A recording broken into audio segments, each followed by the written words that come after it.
In a symbolic win, the Alberta Court of Appeal says that the federal government's Bill C-69, or as Premier Jason Kenney referred to it, the No More Pipelines Act, is simply unconstitutional. Government ministers were quite excited to hear the decision. To discuss this in more detail is our legislative reporter and the Alberta correspondent with the National Post, Tyler Dawson, joining us once again from Edmonton. Tyler, even though this is a victory for our country's energy sector, it will no doubt be appealed by the Trudeau Liberals. Yeah, it was like moments, it seemed, after the ruling came out. The Trudeau Liberals were saying that they were going to appeal the decision. So it's what's called a reference case, wherein a government basically says, hey, look, this thing has happened. Can you tell us if it's constitutional or not?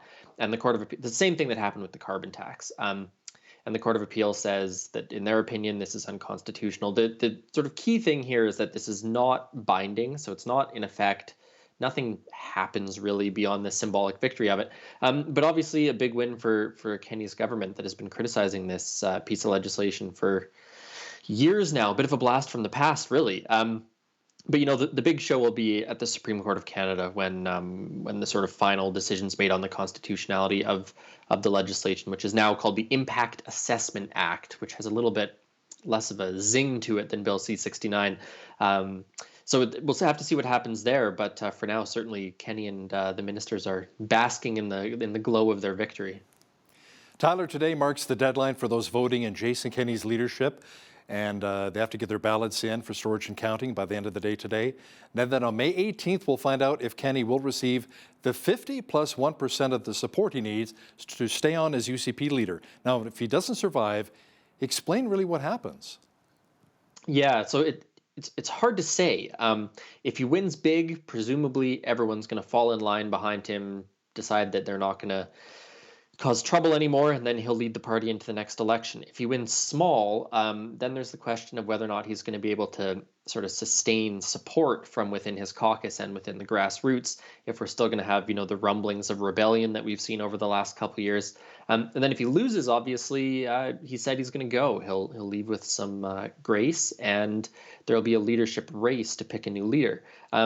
You know, that option is an interesting one because, of course, it's going to take time to come up with a new leader, maybe 3 months, maybe 6 months. Most likely, I would expect you'd have an interim leader up until the annual general meeting, which is usually held in sort of late November, early December, around there. And then that's really not very much time for a new leader to get all their ducks in a row for an election, which would be about a year from now, give or take. So those are sort of the scenarios ahead of us, ahead of the party, I should say. And the interesting thing to see as well is where the support for Kenney and the dislike of Kenney is coming from. You know, a lot of UCP members are in rural areas in small town Alberta. You know, so there's a lot of political power there. It's not all the cities that are going to be dominating it. So it'll be very interesting to see what happens in a week. Could be a very different province the next time we talk. Any potentials to possibly take over for Kenney? I know Daniel Smith expressed interest about becoming leader. Brian Jean as well. What are you hearing? Mm-hmm. Well, yeah, they're the ones who sort of declared, shall we say, that if there's a leadership race, they want to enter the leadership race. You know, names float around for a possible replacement that some people like. You know, Travis Taves' name has come up to me a couple times as someone who'd be sort of a steady hand on the tiller. You know, I've heard Leela Ahir's name as well. Whether or not these people are actually interested or their names are just being put forward a little bit by people who would like them to be the party's leader is a bit of a different question. But, you know, I think I would expect if there was going to be a leadership race, you would have a reasonably crowded field. And the interim leader, who knows, you know, maybe someone like Rick McIver, who's been around for a long time, would take over that, would be one possibility there, I guess. So, yeah, if that's where it goes, it'll be an interesting time. And, you know, all we need to do is look at the drama in the federal leadership race to see what that might look like. Yeah, we're keeping an eye on that as well. You're right. Tyler, a new analysis shows the Alberta Parole Board has heard fewer than 100 cases in its first year. Now, this is one of the Fair Deal panel recommendations to have government be closer to Albertans, along with other things like that provincial police force you and I talked about, and a pension plan. Now, these are provincial offender cases, so not people in federal prisons? That's right. So there are people who have been convicted of provincial offenses, which generally means they're in jail for, I think, 2 years less a day. So not the worst of the worst, not super serious crimes. But the idea behind the parole board was that it would be more closely aligned with Albertans' values and be more accountable in terms of the decisions that were made.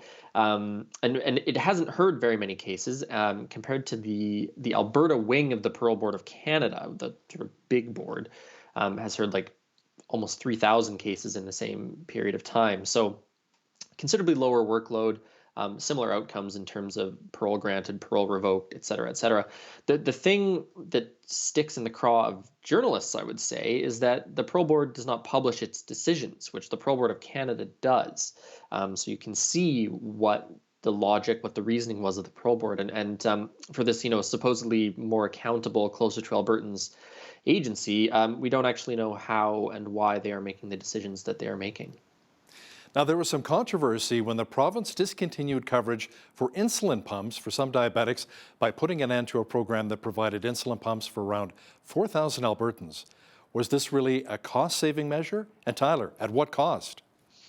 Well, the health minister said it'll save about $9 million to sort of remove these people from this government program to sort of government-backed insurance like Blue Cross, and continuing to provide some insulin pumps for the poorest Albertans who need them. But they're saying savings of $9 million, but certainly at what cost in terms of healthcare, and very much at what cost politically. The NDP has been going very hard on this. Talking to children who have insulin pumps and having press conferences about it. And it really fits into their whole narrative, I guess, or raising concerns about the future of Alberta healthcare. So, one of those things that maybe looked pretty good in a meeting where they were looking to save a little bit of money and thought, that $9 million, we could save that. And then it sort of hits the real world and becomes a bit of a problem. So it'll be interesting to see what happens with that, whether they maybe back down from that promise or if it continues to go ahead. Yeah, when it starts impacting people, absolutely. The Alberta government has been granted intervenor status in 4 legal challenges against the use of the Emergencies Act, which was used earlier this year against the Freedom Convoy in Ottawa, Tyler. Now, the province argued it was a violation of provincial jurisdiction and said the Trudeau Liberals really needed to stay in their own lane. Yeah, and said that it simply wasn't necessary to have. The interesting thing about this a little bit is that in Ottawa right now there are hearings going on for an inquiry into the use of the Emergencies Act. At the same time, there's these sort of legal challenges going on. Obviously the act isn't in effect anymore, so the legal challenges will just sort of be a retroactive either vindication of the Trudeau Liberals' use of it or condemnation of it. But the Alberta government was, quite critical at the time, saying that it wasn't necessary, was an invasion of provincial jurisdiction and all that stuff. So it's interesting that they're now going to be intervening, and we'll get to see, what their legal arguments are going to be in these cases. I believe they're weighing in on both constitutional and non-constitutional issues. So the charter issues or whatever, and then also just simply whether or not it was necessary. So, that certainly that's not an argument I see going away anytime soon. There appear to be more delays at hospitals and emergency rooms right now across the province. And a lot of the criticism goes back to decisions such as tearing up the doctor deal and the belief that people are leaving Alberta for BC, along with pay cuts for other healthcare jobs. Tyler, this really appears to be shaping up as a huge election issue as we head into next year's provincial election.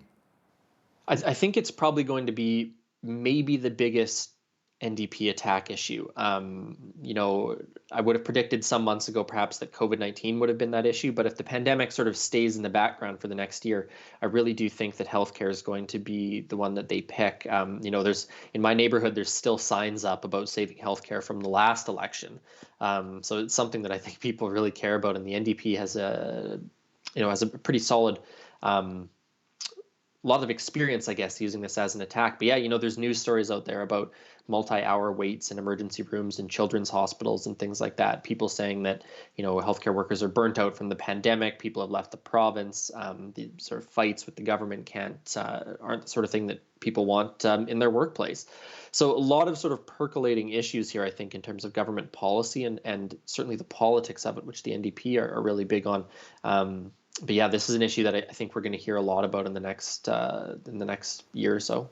Now let's discuss some of the legislative and policy things going on, including a bill that would mandate sexual assault training for Alberta judges and more funding for vet training here in the province.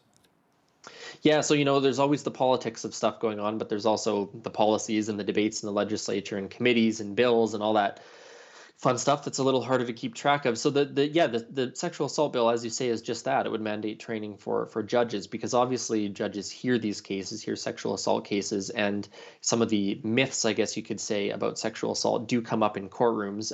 And so judges are going to get, if this bill passes, some training on some of these things so that they are better equipped to adjudicate these situations. And the veterinary thing is an interesting one, because I've seen a few stories here and there about vet shortages. All the pandemic puppies people have gotten, and you combine that with some of the agricultural duties in rural areas and things like that, and there's quite a workload, I guess, for vets. So they're going to be providing funding to create more veterinary spaces for training. So just a couple of things that are going on, as governments roll through and make announcements, and legislation's being debated and all that. So still lots going on, in the offices and the chambers of the legislature. Let's talk about gas prices for just a moment. What are you paying in our provincial capital right now? Oh, well, luckily I can bike almost everywhere if the weather stays good. But it's got to be coming up on $1.60. I think, yeah, $1.55, $1.60. Thankfully, I think I still have about 3/4 of a tank, so I'll be able to put that off for maybe another week. Because that was one of the promises from Premier Jason Kenney, knocking the 13 cents, the provincial tax, off the fuel tax. So it's saving us a little bit more money at the pumps. But what about when it comes to the natural gas rebates? What are you hearing? Are they coming soon? Yeah, they're supposed to be coming soon. It seems like there's been some wiggle room offered for it to be coming later in the summer, but I think the last time we talked, they're planning on something like a June rollout. And this, of course, is the $50 a month for January, February, March, I believe, for high natural gas bills. So essentially a $150 rebate.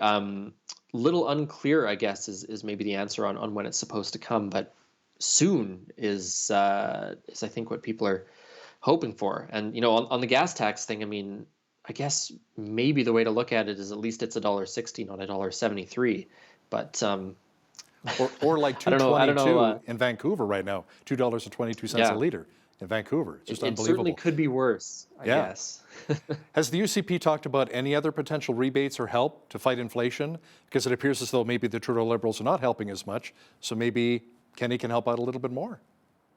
No, nothing that immediately leaps to mind for me. There are some signs of some of of a little bit of cooling here and there, in some of the housing markets in particular, that suggest that some of the things the Bank of Canada is doing are maybe slowly helping with inflation.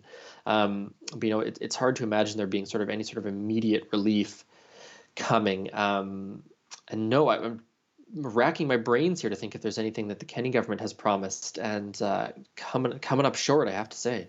I'm just thinking as we lead up to the provincial elections. So, hey, a few more handouts here leading up to the election. Mind you, they're taxpayers' handouts anyway, so it's our money, but even still. Yeah, well, I was going to say, I said that healthcare was going to be the big election issue, but I think you're totally right that the cost of living is going to be one of the other ones. And a lot of the UCP people I talked to when the fuel tax cut was announced, we're like, what, this is a cost of living thing. This is going to be a big issue in the next year. The childcare deal, all this stuff, that can either stand on its own as a policy decision, but it's also a cost of living thing. So I think we're going to hear a lot about cost of living in addition to healthcare. Yeah, Albertans need a lot of help when it comes to inflation. Legislative reporter and the Alberta correspondent for the National Post, Tyler Dawson, thanks so much for your time today. Always a pleasure, Hal.